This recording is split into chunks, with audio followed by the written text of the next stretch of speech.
ঘটনা হচ্ছে আমি সকালবেলা দোকানে যাই, আমার বাবার সঙ্গে দোকানদারি করি। তো খাজা বানাইছে, আজকে খাজা নামছে। ওই যে গোলাপ নামে ছেলে আছে, এটা সন্ত্রাসী বলা যায়, নেশা করে। সে আমাদের দোকানে আগেও বাকি খাইছিল, আগেরও টাকা পাওয়া যাবে, আজকে এসে আবার হাত দিয়ে তুলে খাইছে। কেবল দোকানে মাল বানাইলাম, হাত দিয়ে খাইছে। পরে টাকা চাইলাম, পরে আমার বাবা কয় টাকা নাই, আগেরই টাকা পাই, টাকা দেবো।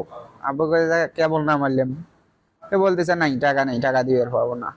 পরে ওই এসে আবার রাগ হয়ে আমার বাবাকে একটা ধাক্কা দিছে।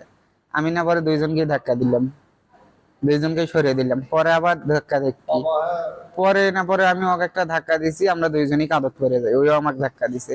পরে ও বাড়ি গেল, বাড়ি থেকে আলো কোনো কথা নাই, পিছন থেকে একটা গুলি বাই করে আমাকে গুলি করলো। পরে ওর একটা নিজের ভাবি আছে, সে বাধা দেয়, তাকেও একটা গুলি করে। আর কিছু মানুষ আগাতে আসে, সে জায়গায় একটা ফাঁকা গুলি করে। এখন আমারও ওর শাস্তি চাই, আমি ফাঁসি চাই। ধাক্কা ধাক্কি হয়েছে, আমার আব্বাকেও ধাক্কা দিছে।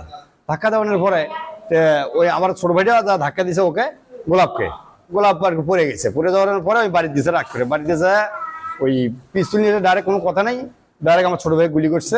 ওকে একজন বাধা দিতে গেছে, তাকেও গুলি করছে। আওয়ামী লীগ করছিল, ওই পালিত স্মৃতি আছে না, স্মৃতি এমপির পালিত ভাগিনা। তো সেই দাপট দেখাইতো, বা মাঝে মধ্যে পিস্তল ব্যাগে। তো আমি এলাকার মেম্বার আছে, মেম্বারকে জানাছিলাম যে ওর কাছে একটা পিস্তল দেখা যায়, আপনি আইনত ব্যবস্থা নেন, ওকে যেভাবে কি করা যায় করেন।